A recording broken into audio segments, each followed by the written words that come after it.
د لوی او بخښونکي څښتن تعالی په نامه درنو زده کوونکو د هر څه له مخه خپل سلامونه او نیکې هیلې تاسو ته وړاندې کوم. زه شفیق الله نورزی یو ځل بیا د اووم ټولګي اړوند یو نوی درس تاسو په حضور کې وړاندې کوم.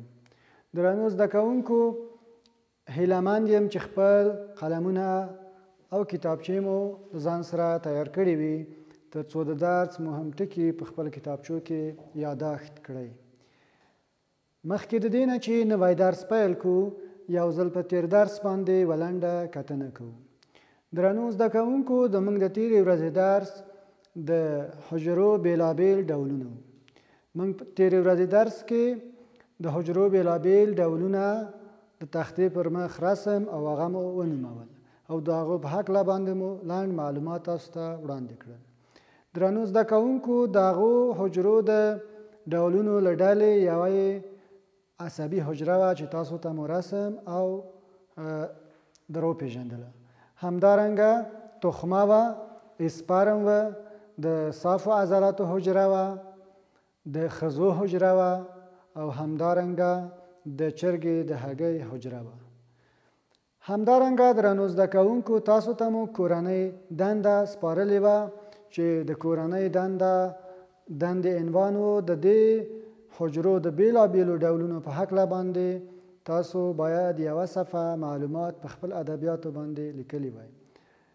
هیله لرم چې تاسو به خپل کورنۍ دنده سرته رسولې وي. چې د تاسو د کورنۍ دندې په هکله باندې زه غواړم لنډ معلومات تاسو ته ارائه کړم. عصبي حجره چې تر ټولو حجرو څخه اوږده حجره ده، د بدن په بېلابېلو برخو کې شتون لري او د عصبي حجرې نوم دی نیورون. همدارنګه تخمه چې یوه جنسي حجره ده، د ښځینه جنس پورې اړه لري او وروسته د بلوغ څخه د ښځینه جنس په تکثري سیستم کې تولیدیږي او لاتیني اصطلاح یې اوم ده. همدارنګه د صافو عضلاتو حجره هم یوه استوانۍ حجره ده او عضلاتو په سیستم کې شتون لري. د عضلاتو سیستم د دې حجراتو د یو ځایوالي څخه منځته راغلی دی. د خزو حجره هم خزي او د لومړنیو نباتاتو څخه دي چې حجرې ستورو ته ورته دي او تاسو ته مې مخکې درس کې هم در پېژندلې وي. د چرګې هګۍ هم درنو زده کوونکو په خپله یوه حجره نه بلل کېږي، ولې د هګۍ د زیر دوو خواته چې کومه د تارو په شانته جوړښتونه معلومیږي هغه د حجرې څخه عبارت دي او یا هم ویلی شو چې دا حجره القا شوې حجره ده.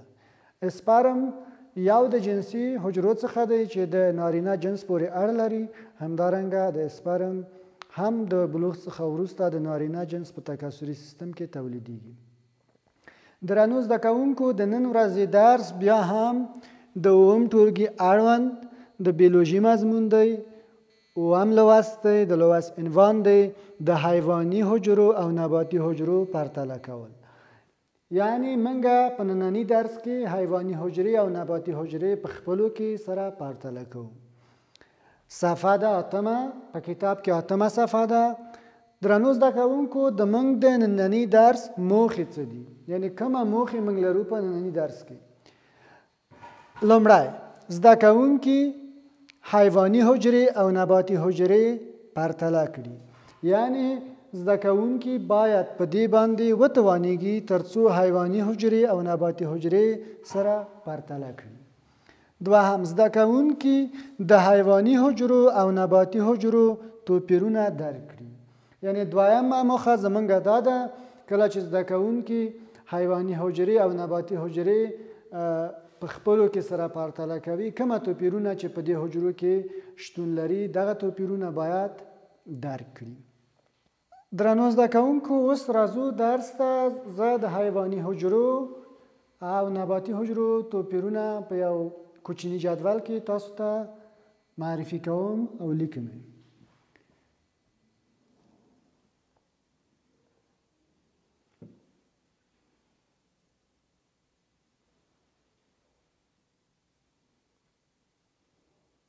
نباتی حجره،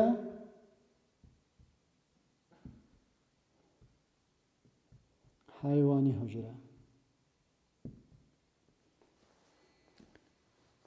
نباتي حجره حجروي دیوال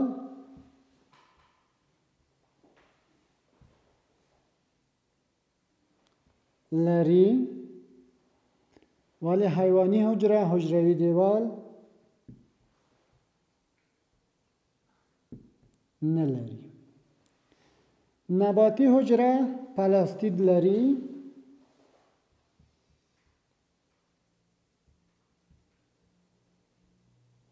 حیواني حجره پلاستید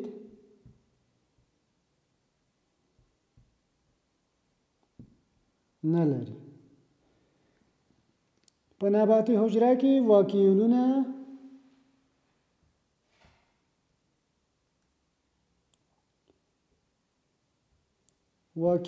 غټ دي او په حیواني حجره کې واکیولونه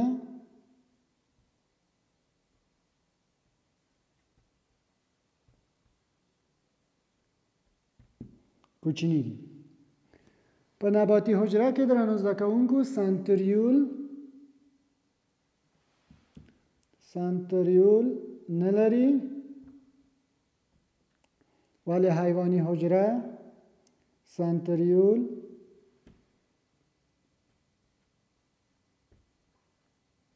لري. درنو زده کوونکو لکه څنګه مو چې په تیرو درسونو کې ویلي وو نباتي حجره حجروي دیوال لري حجره ته ثابت حالت غوره کړی دی همداسې ولی حیواني حجره هغه د حجرې بڼه ثابته نه ده حجروي دیوال نه لري یوازې حجروي غشا لري. همداسې نباتي حجره پلاستید لري چې د پلاستید د ډلې څخه کلوروپلاست چې د کلوروفیل هغه ماده یا توکي پکې شتون لري چې د ضیایي ترکیب دپاره ډیره ورته اړتیا ده لري ولی حیواني حجره پلاستید نه لري.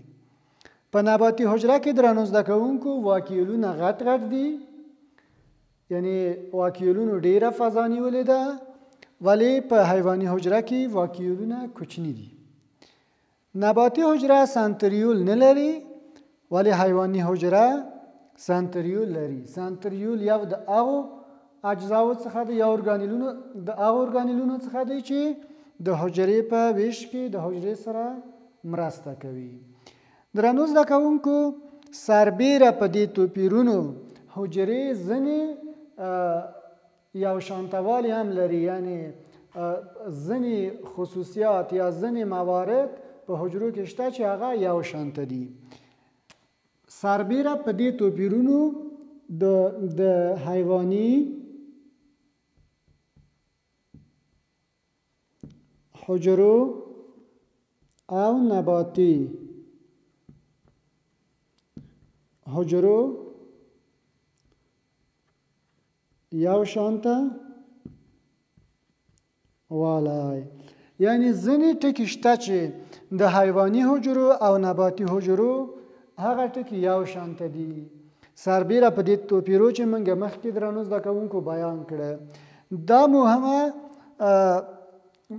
هغه مشترک ټکي په دې حجرو کې کومه دي؟ یو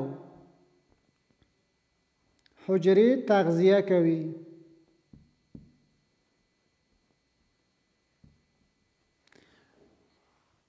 درنو زده کوونکو څه کوي؟ حجرې تغذیه کوي.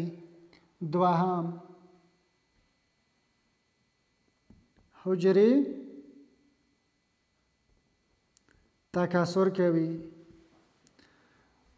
هغه بله مشترکه ټکی دا دی چې حجرې که څه حیواني حجرې وي او که څه نباتي حجرې وي دواړه تکثر کوي. او دریم ټکی دا دی حجرې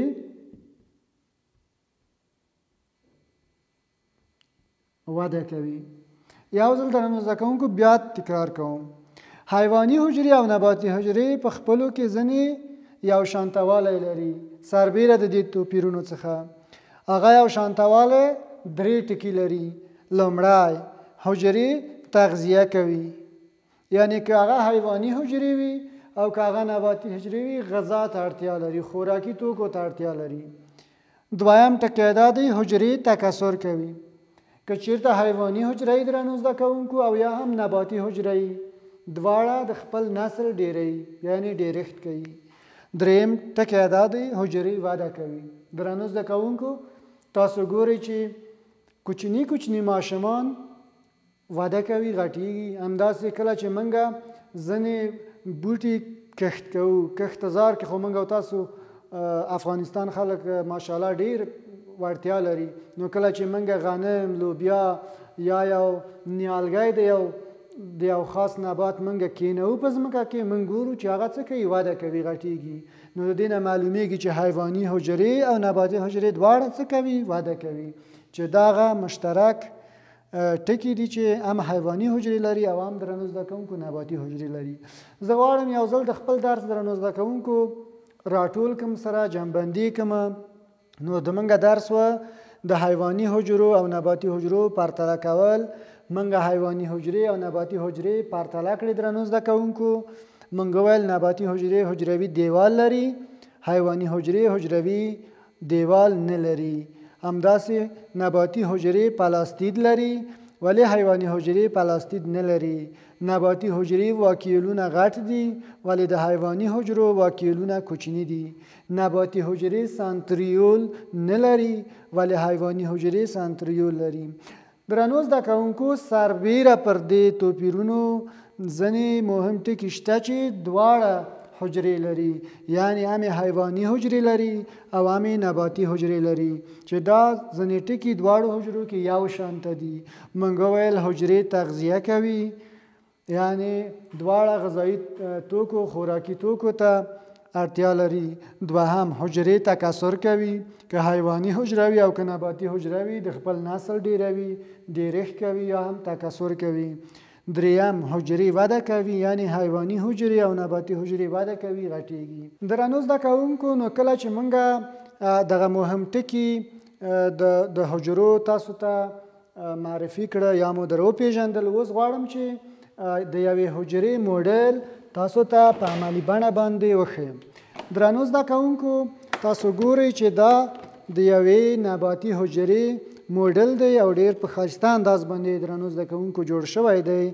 تاسو ګورئ درنو زده کوونکو کوم غټ واکیولونه چې په دې حجره کې ښکاري. همداسې ګورئ درنو زده کوونکو دې برخې ته ګورئ چې دا مایتوکاندریا ده د حجرې د کومه شنه رنګ باندې چې معلومیږي درنو زده کوونکو دا پلاستید برخه ده. دا چې تاسو ګورئ درنو زده کوونکو دا اندوپلازمیک ریټیکولم دی چې اندوپلازمیک ریټیکولم دغه بدون د دانو نه دی یعنی دانې په دې برخه کې شتون نه لري ولی تاسو ګورئ چې په دې برخه کې دانې لیدل کېږي او دانې په دې برخه کې شتون لري. همداسې دا د حجرې هغه منځنۍ برخه د هستې برخه ده. نو که چېرته یو موډل درنو زده کوونکو اوس بل وای نو تاسو ته مې پرتله کړی هم د موډل په منځ کې یعنی دواړه موډلونه به مو سره پرتله کړي وو خو اوس یوازې د نباتي حجرې موډل د منګه سره اوس په لاس کې شته یعنی اوس منګه سره شته چې دا مې تاسو ته وښودم. نو درنو زده کوونکو دا و د حجرې موډل چې په حیواني حجرو کې دغه واکیولونه کوچني دي او پلاستید نه لري او همدارنګه حجروي دیوالونه حیواني حجرې نه لري. درنو زده کوونکو د درس په پای کې زه تاسو ته کورنۍ دنده هم سپارم. د تاسو کورنۍ دنده به دا وي چې یوه نباتي حجره او یوه حیواني حجره رسم کړئ او اجزاوې یې ونوموئ. زه تاسو ته لیکم درنو زده کوونکو د تاسو کورنۍ دنده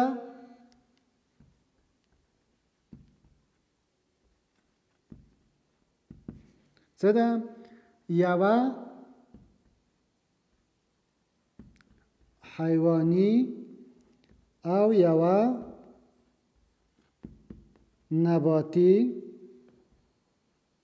حجره رسم کړئ او اجزاوې ونوموئ. کورنۍ دنده مو درنو زده کوونکو دا ده یوه حیواني حجره او یوه نباتي حجره خپل کتابچو کې رسم کړئ او د هر یوې حجرې اجزاوې ونوموئ یعنی د اجزاو نومونه یې ولیکئ. درنو زده کوونکو هیله من یم چې د نن ورځې د درس مهم ټکي مو د ځان سره یادښت کړي وي او د درس مهم ټکي ته مو په ډېر ځیر سره پام کړی وي. د موږ درس نن پای ته ورسېده. د راتلونکي درس پورې تاسو په لویه لاس سپارم.